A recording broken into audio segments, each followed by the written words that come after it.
2시간 전에 마감한 트레이더가 생생하게 전하는 글로벌 마켓 리뷰 델타1입니다. 우리 시장은 개별 종목단에서는 매도세가 꽤나 출회되는 등 분위기가 좋지 않았지만 외국인들이 선물 매수 베팅에 힘입어 그래도 플러스 마감했는데요. 해외 시장은 극적인 시장 반전이 나오면서 종가 고가로 주봉을 아주 예쁘게 상승 마감시켰습니다. 나스닥 롱포를 들고 있는 입장에서 상당히 고통스러운 한 주였지만 이렇게 마감한 이상 다음 주부터는 해피하게 보낼 수 있게 되어 대단히 기쁩니다. 시장이 아주 좋은 상승으로 마감했기 때문에 이 부분에 대해서 구체적으로 이야기해보고 또 대응 전략도 이야기해보겠습니다. 먼저 아시아 세션 갑니다. 우리 시장은 나스닥이 연속된 조정과 아시아 세션이 CME 전자거래가 시작된 이후 나스닥 선물이 추가 하락이 나오고 있었음에도 불구하고 의외로 보합 출발을 했어요. 그리고 외국인들이 바로 선물 매수를 제법 세게 하면서 이거 시장이 밀릴까 말까 한참 고민을 했습니다. 그래도 오전 11시 이후로 외국인들이 선물 매수를 무려 6천억씩이나 늘리면서 선물을 291선까지 당겨놨죠. 물론 후속 매수세가 따라주지 않으면서 지수는 상승폭을 축소하였지만 막판에 선물 미결제 약정이 크게 감소하면서 2주 전 화요일이 갭 다운에서 출발된 매도자들이 공격 그리고 매수자들이 방어가 일단락되었다라고 할 수 있겠습니다. 하지만 금요일이 시장 참여자들에게 고통을 주었던 것은 저는 보이지 않는 매도세라고 할 수 있겠는데요. 개별 종목 중 이 상승 종목 수가 얼마 없고 하락 종목 수가 훨씬 많았어요. 이것은 뭐냐면 그날 금요일에 연기금이 현물 매도가 있었거든요. 또 금융투자가 차익거래용 이 현물 매수를 했어야 되는데 현물 매수를 상대적으로 많이 안 했습니다. 그러니까 어떻게 보면 현물 매도를 많이 한 거죠. 그래서 그게 원인인데 전반적으로 현물 시장에서의 적극적인 매매 주체가 보이지 않았습니다. 그러면 작은 매물에도 시장이 잘 움직이죠. 여기서 연기금이 794억이나 현물 매도를 합니다. 평소 같으면 700억 매도에 무슨 시장이 안 좋냐 할 수 있겠지만 여기서 일단 개별 종목 단위 매도가 있었고 또 하나는 아까 얘기한 대로 외국인들이 선물 매수를 많이 했는데 그 거래 상대방으로서 이 차익 거래를 하는 이 기관 투자자들이 차익 매수용으로 선물 매도는 했어요. 근데 그만큼이 현물 매수는 절반도 안 했어요. 이론적으로는 현물 매수가 5,100억이 들어와야 되는데 1,800억밖에 안 왔죠. 그러면 사실상 3,300억이나 되는 현물을 시장에 매도를 한 것이나 다름없었습니다. 특히 기관이 현물 차익 거래에 이렇게 수량이 빠지게 되면 대부분 상위 바스켓 종목은 따라갈 수밖에 없지만 바스켓 중하위 종목은 매수를 하지 않게 되기 때문에 바스켓 상위를 차지하는 대형주로는 주가가 방어됐을 망정 대부분이 현물 투자자들은 또 중하위권 종목을 갖고 있기 때문에 내 종목은 하락해서 고통을 받았다. 이렇게 볼 수 있는 겁니다. 자, 그런데 이것은 동전이 양면이에요. 오늘 잘 보면 시총 5위 종목인 삼성 SDI가 개별 종목 이슈로 개장 후 30분 만에 6% 넘게 급등을 했죠. 그런데 이 돈은 없어요, 기관들이. 그런데 인덱스 추종은 해야죠. 이런 딜레마를 겪게 된 기관들이 어쩔 수 없이 이 하위 종목 바스켓들을 쳐내면서 주가가 나머지 종목들은 많이 빠진 겁니다. 그리고 외국인들이 선물 포지션을 가볍게 해놓은 상태죠. 그러면 자, 방금 마감한 해외 시장이 강한 상승했는데 월요일에 기관들이 나머지 인덱스 종목들 어쩔 수 없이 또 빠르게 채워 넣어야 돼요. 그래서 오늘 주가가 좀 내 종목은 밀렸다라고 생각해도 걱정 안 해도 되는 게 월요일이 되면 자연스럽게 오늘 못 오른 물량까지 크게 오를 수 있으니까 걱정하지 마시라는 겁니다. 시장이 하루 종일 껌딱지를 보이는 상황에서 변동성은 생각보다 변화가 없었습니다. 물론 주말을 앞두고 옵션 시간 가치가 조금 빠지긴 했지만 지금 잔존일이 아직 많이 남아있어요. 그래서 아직은 시간 가치 본격적인 영향권에 들진 않았기 때문에 저는 시장이 여전히 급등락의 가능성을 갖고 있다고 봐요. 그런데 급락보다는 의외로 급등의 가능성을 더 열어두고 있습니다. 아마 제가 이번 주 내내 시장 오른다고 노래를 불렀는데 수요일에 고점을 치고는 시장이 주봉상으로 굉장히 큰 윗꼬리를 달면서 밀려버려서 견디기가 좀 불편하셨던 분들이 있었을 것 같아요. 근데 만약에 다음 주 월요일에 급등이 나온다? 그러면 시장 참여자들은 특히 개인 투자자들은 어떤 반응을 보이게 될까요? 지금 21선에 두 번째로 올라오게 되죠. 그런데 아마 오르면 팔고 내리면 산다 이런 거에 길들여져인지라 틀림없이 현물 매도든 선물 매도든 쏟아낼 것으로 보고 있어요. 아마 풋옵션도 살 겁니다. 자, 그런데 그 물량을 만약에 모두 기관과 외국인이 받아서 화요일까지 상승시킨다? 그럼 그다음부터는 포지션 싹 털리게 되는 겁니다.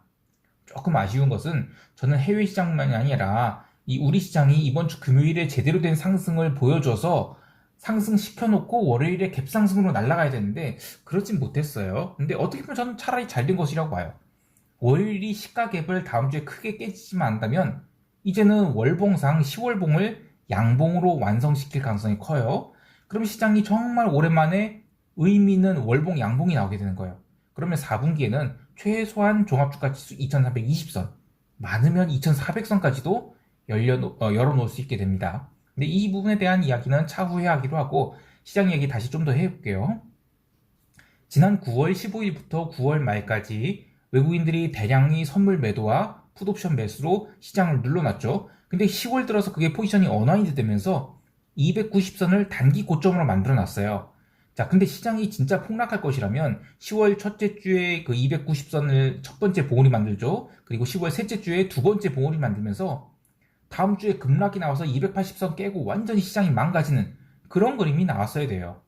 실제로 지난주 주말부터 이번 주 내내 뭐 텔레그램이든지 왓츠앱 메신저 여기에 그냥 무슨 방금 지옥 불구덩이 다녀온 사람들이 가득한 것처럼 이렇게 비관론이 굉장히 가득했어요. 무슨 응? 채권 시장에서 롯데 이런 기업 얘기하면 안 되지만 회사채가 완전히 폭투매가 나오고 난리가 아니었었죠.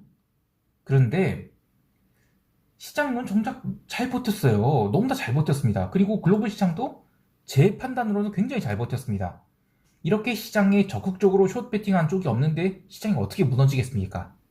여하튼 오늘 하루 종일 선물 베이시스가 다시 살아나기 시작했고 선물 미결제 약정도 의미있게 줄어들기 시작했죠. 그래서 저는 이제는 시장이 상승 방향으로 레벨업을 시작할 수 있게 되었기 때문에 이번 한 주 내내 선물 매수 그리고 콜옵션 매수를 섞어 롱 포지션 짜놓은 게 저는 다음 주에 아주 큰 효자가 될 것으로 기대하고 있습니다. 참 이 한국 시장에서 외국인들이 위클리 풋옵션 오늘도 38,000계약가량 매수했죠. 또 먼슬리 풋옵션도 17,000계약 넘게 매수했는데 이런 걸 갖고 폭락 이야기하는 분들도 있어요. 근데 체결된 행사가를 잘 보면 말도 안 되게 외가격들이에요. 그런 거 걱정할 단계 아니라고 봅니다. 자, 우리 시장이 다음 주 대응 방안은 이따 총평 때 이야기하기로 하고요. 유럽 세션 넘어갈게요. 아시아 세션에서 유럽 증시는 영 힘이 없었습니다. 나스닥 선물이 아시아 세션 전자거래 시작할 때부터 하락 출발하면서 하루 종일 힘을 못 받았죠. 그러면서 유럽 지수 선물도 눌려서 출발했는데요. 개장 초에는 잠깐 반등 주는 듯 했다가 이내 다시 밀리면서 유럽 증시는 마이너스 1% 가까이 눌리게 됩니다. 이때 함께 밀린 세트들이 있었는데요. 우선 제일 먼저 밀리기 시작한 것은 파운드화를 포함한 비달러 바스켓들이 스탑로스가 나오기 시작했고 이어서 유럽 채권들이 통으로 밀리기 시작했습니다. 굴이나 기름 또한 제법 세게 밀리면서 전일이 상승분을 완전히 뒤집어 버렸는데요. 거의 투매에 가까운 분위기가 조성된 이유가 있었어요. 하지만 여기서도 핵심은 뭐냐면 생각보다 주가는 덜 밀렸습니다. 자, 상당수의 투자자들이 주목하고 있던 엔화가 문제였죠. 전일 150엔 넘겨서 마감한 상황에서 한 주의 거래 지금 마감 남겨놓고 있었기 때문에 과연 BOJ가 언제 개입을 할까 이런 고민하는 상황에서 아시아 세션 오후에 그 BOJ 구로다 총재가 안정적 물가 목표 달성을 위해서 완화를 계속하겠다 이래버렸죠. 게다가 이 교도통신발 보도가 있었는데 일본 내각이 20조엔 넘는 재정 부양책을 마련한 중 이런 보도가 나와요. 아니 그러지 않아도 리즈 트러스 전 영국 총리죠. 이 양반이 채권 찍어서 재정에 충당하겠다고 하는 것 때문에 채권 박살 사태가 났는데 아니 이것들이 제정신인가 싶은 뉴스가 나온 것이죠. 결국 오후 5시 이후 엔화는 본격적인 스탑로스가 나오기 시작해요. 그러면서 151엔도 넘어버립니다. 미국 본장 개장 1시간 전까지 계속 박살나던 엔화는 152엔에 근접하자 드디어 하락이 멈추면서 처음으로 매도 개입 비슷한 매도가 나오게 돼요. 이거 차트 보면서 설명드릴게요. 이거는 아주 드라마틱한 차트예요. 이건데 이미 이제 150엔 선 넘었었죠. 아시아 세션에서. 그러다가 이제 오후장부터 이제 살살 밀리기 시작하는데 여기서 이제 그 BOJ 구로다 총재가 우리 계속, 응? 그 완화 계속 할 거야. 빵! 올라오고. 그 다음에 그 교도통신발 그 20조엔 넘는 재정부양책 소식. 또 빵! 으악! 하면서 본격적인 스탑로스가 나와서 150일엔 넘기고 151.90엔까지 올라갑니다. 이때가 이젠 밤 9시 반이었어요. 그러니까 미국 개장 1시간 전이죠. 자, 그런데 여기서 여기 처음으로 이렇게 빡 밀린 게 있어요. 이게 뭐냐면 그 이따가 얘기하겠지만 그 니콜라스 티미라우스 기자의 기사가 나옵니다. 여기서 한번 무너지고 그 다음에 잠시 좀 튀었다가 여기서 이제 본격적인 개입이 나와요. 이때가 이젠 그 미국 본장 개장 1시간 뒤이었어요. 여기서 이 시장 개입으로 빵 부러지면서 거의 뭐 146.3회까지 밀리게 되죠. 뭐 이 시장 개입으로 BOJ가 뭐 200억 달러를 썼다 뭐 이런 루머가 있어요. 근데 어쨌든 드디어 151.9엔에서 시장 개입이 발생해서 146.3엔까지 엔화가 튀었다. 엔화 여기 강세예요. 엔화 강세. 요게 핵심입니다. 그래서 이게 뭐냐면 이 150엔이라는 이 포인트 피겨 프라이스를 한참 넘겨야만 이렇게 꺾이는 거지. 150엔에서 먼저 들어간 사람들은 여기서 마진콜 많이 됐을 거예요. 마진콜까지는 아니지만 스트레스 많이 받았을 겁니다. 그래서 이때까지 시장 분위기는 완전히 세상 무너질 것 같았어요. 자, 이 두 번째 이슈가 뭐냐면 아까 여기서 잠깐 얘기했듯이 미국 본장 개장 1시간 전에 이 월스트리트 저널 연준 출입 기자인 니콜라스 티미라우스, 닉 티미라우스라고 하죠. 이 양반이 쿨다운 기사를 냅니다. 11월에 뭐 100bp 인상한다. 그리고 뭐 터미널 레이트 5% 이런 분위기 속에서 아니야 11월에 75bp 인상 그리고 12월에는 50bp 같은 더 작은 폭의 인상을 할 거다. 이런 고민을 하고 있다. 이런 얘기가 나와요. 이 보도와 함께 이 폭망할 것 같은 미국 국채가 아주 급반등하게 되고 특히 단기물 국채가 아주 강력한 급반등을 하게 됩니다. 하지만 상대적으로 30년물 같은 장기 채권은 반등을 하지 못하고 하락마감했어요. 이렇게 단기 금리가 내리고 장기 금리는 오르는 불 스티프닝이 강하게 나타나면서 이 장단기 스프레드 역전폭이 크게 줄어듭니다. 이로써 신고가를 찍으려던 무브 인덱스 여기 이제 채권 변동성 지수죠? 꺾입니다. 네. 그래서 이제 채권 가격이 저는 사실상 바닥을 찍은 것 같아요. 그래서 올해의 채권 텐트럼이 이제는 마무리 국면으로 들어가는 게 아닌가 싶습니다. 당연히 이제 숏들인들한테는 공포의 채권 환매가 기다리고 있다고 할 수 있겠죠. 이 잔치상에서 욕심부리면서 끝까지 앉아서 먹고 있는 사람들한테 남는 거는 쿠사리뿐이에요. 쿠사리? 면박을 주는 것밖에 없습니다. 자, 이 통화시장과 상품시장이 이렇게 급반전하면서 마찬가지로 강하게 반등합니다. 참 스트레스 줬던 오지달러 무려 오늘 1.56%나 급등을 했어요.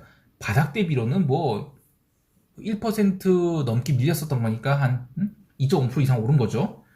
사실 지난 10월 18일부터 차트를 보면 이 오지달러가 매일같이 저점을 낮추고 고점도 높이면서 삼각 확장형 패턴을 보여서 추세 추종한 사람들 다 죽여놨어요. 오늘마저 장중에 마이너스 1.1% 넘게 밀리면서 고가 대비로 2% 넘게 밀렸거든요. 그래서 시장이 완전히 망가질 것처럼 분위기를 잡아놨다가 완전히 위로 돌게 됐죠.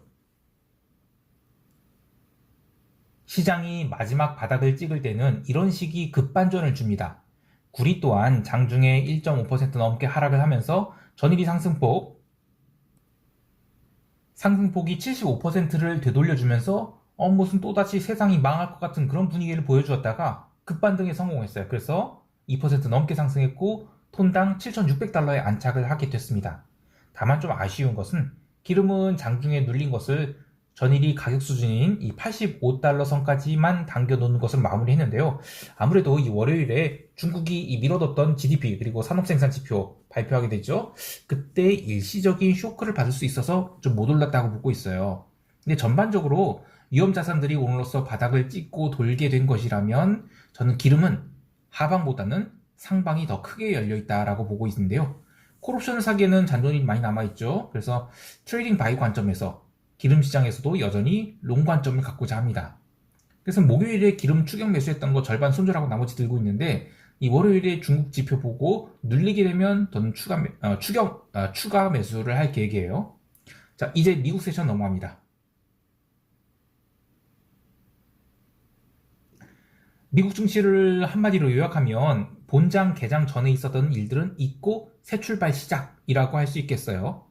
미국 본장이 마감하는 한국 시간 새벽 5시부터 시간 외의 거래에 영향받는 나스닥 선물은 다음날 전자거래에서는 아시아 세션이 등락이라든지 그리고 유럽 세션이 등락에 영향을 받으면서 과도한 언더슈팅 혹은 오버슈팅을 보여주는데요. 특히 변동성이 높을 땐 더 그러합니다.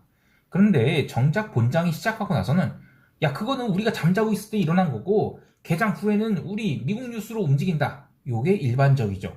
그렇게 전자거래의 흐름을 반대로 이용하는 것에는 뭐 예를 들면 갭다운이 2% 넘게 나왔어요. 그러면 갭상승이 2% 넘게 나왔어요. 그러면 갭상승이 크게 나왔을 때는 매도하는 그런 역추세로 접근하는 경우가 있는데요. 오늘은 아예 장 시작 전에 언더슈팅이 있었던 것을 본장 개장 1시간 전에 이 월스트리트 출입 연준 출입 기자를 통해서 진화를 시작하고 출발을 했죠. 그래서 보합 출발을 해버렸습니다. 이렇게 미국 본장은 초반의 등락을 이겨내고 또 강하게 상승했죠.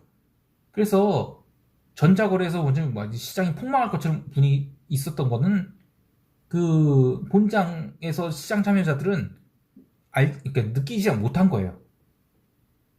자, 어쨌든 그렇게 초반에 강하게 1% 넘게 상승했죠, 나스닥이. 그러자 이젠 속도 조절을 속도 조절 차원에서 장중 조정이 나왔지만 그래도 초반 상승분을 일부 되돌려준 것에 불과했고요. 이런 거는 단기 반등에 따른 차익션 그리고 또 옵션 만기는 영향 뭐 그런 것도 있었어요. 근데 유럽 마감이 다가오면서 시장이 리스크 온 지표들이 계속 다 좋은 거예요. 뭐 채권도 계속 올라오고 있었고 또 통화시장에서도 뭐 비달러 계속 강세였고 또 상품 선물도 계속 올라오고 있었고 안 빠졌죠? 그런 상황에서 나스닥이 지 혼자 또 다시 도루묵? 그럴 수가 없죠. 그래서 유럽 마감이 다가오면서 재차 상승을 시도하게 되고 결국에 한 번도 조정 없이 오후장은 스트레이트로 종가 고가로 마감하게 됩니다. 오늘의 시장 상승이 이 매크로 이슈 그러니까 지난 11월 그 100bp 인상을 포함해서 이번에 그 11월에 100bp 인상을 포함해서 뭐 터미널 레이트 5% 넘긴다 이런 비관론이 이번 주 내내 가득한 상황에서 이 적절한 시점에 두 명이 소방수 그러니까 BOJ 통화시장 개입 그리고 연준 출입기자를 통해서 긴축 우려가 과하다는 것을 흘리면서 굉장히 강한 반등이 나왔다고 할 수 있지만 원래 매번 시장은 이렇게 극단적인 상황으로 전산장에서 완전히 다 망가뜨릴 것처럼 보여놓다가 반전을 딱 강하게 합니다. 좀 더 구체적으로 이야기하면 저는 10월 13일 목요일이 사실상이 바닥이었다고 봐요. 근데 그 다음날 그걸 다 까버렸죠? 그러면서 이제 굉장히 뭐지라고 했는데 그때는 그동안에 강했던 테슬라나 애플을 계속 패면서 밀린 것이고 그 뒤로 시장이 계속 반등한 동안 테슬라와 애플은 좀처럼 반등을 못했어요. 그런데도 개별 종목들 보면 제법 강한 숏커버가 계속 이어졌거든요. 그래서 저는 지난주에는 종목들은 상당히 강한 것 같아. 테슬라랑 애플이랑 몇 가지 종목들로 아마존 같은 종목들 눌러놨었지 뭐 저는 시장 굉장히 좋다고 봤거든요. 물론 좋다고 봤지만 전체 시장이 한번 밀리게 되면 한 번에 레벨 다운이 나올 수는 있어요. 하지만 저는 이번 주 내내 시장에 반등의 씨앗이 계속 뿌려지고 있었다고 봐요. 그런데 그동안 익숙했던 뭐 그런 종목들, 테슬라, 애플, 아마존 이런 종목들이 힘을 못 쓰면서 투자자들이 지쳐 있어서 그렇지 저는 시장이 조금씩 살아나고 있었다고 봅니다. 자, 그래서 그렇게 늘 대중들이 지구 멸망할 것처럼 노래를 부를 때는 시장을 좀 더 디테일하게 봐야 돼요. 아니 무슨 변동성 선물을 개인 투자자들한테 권하지 않나. 엊그제는 누리엘 루빈이 닥터 둠까지 등장했죠. 야 이거 진짜 바닥이에요. 정말이지 이 메밀꽃 나오고 닥터 둠 그리고 짐 로저스까지 나오면 이건 3중 바닥인 겁니다. 사실 개별 종목들 보면 숏커버가 이제 무섭게 들어올 것 같아서 이번에 나스닥 선물 매수한 것은 정말 길게 가져가 보고자 하는데요. 넷플릭스가 오늘 8.12% 상승했죠. 벌써 바닥 대비 20% 이상 오르고 있어요. 그리고 아마존, 애플, 이런 마이크론 같은 종목들도 이평선을 굉장히 의미있게 위로 돌리고 있어요. 이게 오늘 오른 게 하루짜리 상승이 아니란 이야기입니다. 대형 기술주들만이 아니에요. JP모건이나 골드만 같은 금융주들도 아주 빠르게 위로 돌아나가고 있습니다. 여기서 누가 쫄릴까요? 바닥에서 이제 10%도 못 오른 나스닥 선물을 매수하고 있는 쪽이 쫄릴까요? 아니면 여기서 매도를 하고 있는 쪽이 쫄릴까요? 저는 업사이드가 훨씬 더 크게 열려있다고 보고 있습니다. 물론 상승의 패턴이 어떻게 형성될지는 몰라요. 하지만 다음 주 월요일 시장이 추가 상승하게 된다면 이번 주에 기록한 박스권인 나스닥 11,000포인트에서 11,400포인트는 아주 의미 있는 박스가 되고, 여기서 시장이 레벨업이 된다면 다음 자리는 최소한 11,750선, 그리고 심하면 12,000선 이상도 바라볼 수가 있게 되겠습니다. 하나 더. 변동성은 오늘 의외로 얼마 죽지 않았어요. 정확히 말하면 오전장 30분만 변동성이 죽었을 뿐 지수가 2% 넘게 급반등하고, 이게 변동성 차트인데요. 이거 보면서 얘기할까요? 이거는 유럽 변동성이고 이게 미국 변동성이죠. 이렇게 쌍봉을 만든 것 같은데, 이날이 오늘인데 오늘이 흐름을 보면 변동성이 안 죽었어요. 오전에만 죽었을 뿐 오히려 시장이 오후에 계속 오르는데 변동성이 살아나 버립니다. 예. 그래서 이거는 물론 다음 주에 이제 그 중국 GDP 쇼크가 됐든 무슨 핑계를 대서든 다시 주가가 내려가게 되면 변동성이 뜨긴 하겠죠. 그런데 그렇지 않다면 아까 얘기한 대로 변동성은 아주 의미 있는 쌍봉이 만들어지는 거예요. 자, 그렇게 된다면 저는 변동성이 직전 레벨인 26포인트 이하로 내려가야 된다고 봅니다. 그럴 때까지 증시는 상당히 오랜 기간 동안 점진적 상승을 진행할 것 같아요. 특히 시장이 급등을 할 때 변동성이 죽지 않는다. 이거는 시장이 급하락 반전할 거라는 의미보다는 그동안 쌓여있던 대량의 콜옵션 매도 미결제 약정들이 환매가 되면서, 콜옵션이 그동안 스머크였는데 이게 스마일로 바뀌면서 추가 상승이 불쏘시개가 될 수 있다는 의미예요. 시장이 이렇게 급등하게 된다면 지수가 상승을 멈출 때 오히려 변동성이 하락하게 되거든요. 그러면 공포지수라는데 뭐 이래? 이런 현상을 겪게 될 겁니다. 자, 이제 시장 총평하면서 대응 전략 이야기할게요.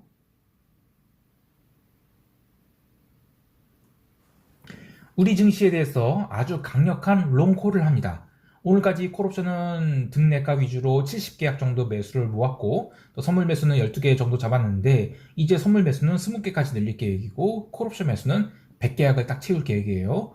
물론 월요일 갭 상승이 나온 상태에서 바로 채우진 않겠지만 이번 주에 계속해서 시장은 상승을 시도할 것을 보이며 상단은 최소한 300선, 더 간다면 저는 308선까지도 열려있다고 보고 있습니다. 물론 곳곳에 복병은 있을 텐데요. 중국이 여전히 제대로 살아나지 못하고 있는 것, 그리고 다음 주에 BOJ 통화정책회의 있죠. 여기서도 노이즈가 있을 테고 또 ECB도 있을 텐데, 이러한 노이즈에 의해서 시장이 조정을 보일 때 계속해서 롱을 추가할 타이밍으로 삼도록 하겠습니다. 해외 시장에 대해서도 강력한 롱콜을 합니다. 나스닥 매수분은 이제 더 채우진 않겠지만 오늘로서 확실히 손익분기점을 넘었다고 보고 나스닥 매수는 청산하지 않고 상당히 오랫동안 밀어볼 계획이에요. 그리고 오지달러 추가 매수한 것도 그대로 홀딩할 계획이고요. 기름도 월요일날 GDP 발표와 함께 추가 매수를 고려할 것입니다. 다만 지금 이탈리아 국채 매도 이제 수량이 얼마 안 남고 거의 다 치우긴 했어요. 그런데 글로벌 안도 랠리가 진행된다면 채권 시장은 어쩔 수 없이 추가 상승 나올 것 같아요. 근데 ECB가 다음 주에 있죠. 이 전후로 채권 시장이 강하게 올라가서 이탈리아 국채도 올라간다. 그러면 지금 제가 나머지들 다 롱이죠. 리스크 온이죠. 나스닥 매수, 기름롱, 오지달러 롱 다 굉장히 리스크 온 포지션입니다. 여기서 해지 차원에서 국제 매도를 좀 늘려볼까 고민을 하고 있어요. 근데 미국 국채는 또 이제 바닥 찍은 것 같거든요. 그래서 독일 국채 매수와 이탈리아 국채 매도의 페어가 아니라 이건 미국 국채 매수를 하면서 이탈리아 국채 매도 포지션으로 이렇게 전환할까, 요걸 좀 고민해 보겠습니다. 물론 당연히 비율은 달리해서 이탈리아 국채 매도량을 훨씬 더 많이 가져가야겠죠. 정말 다행히도 한 주를 훈훈하게 마감하게 되었습니다. 포지션을 잡고 있을 때는 늘 스트레스를 가득 받아요.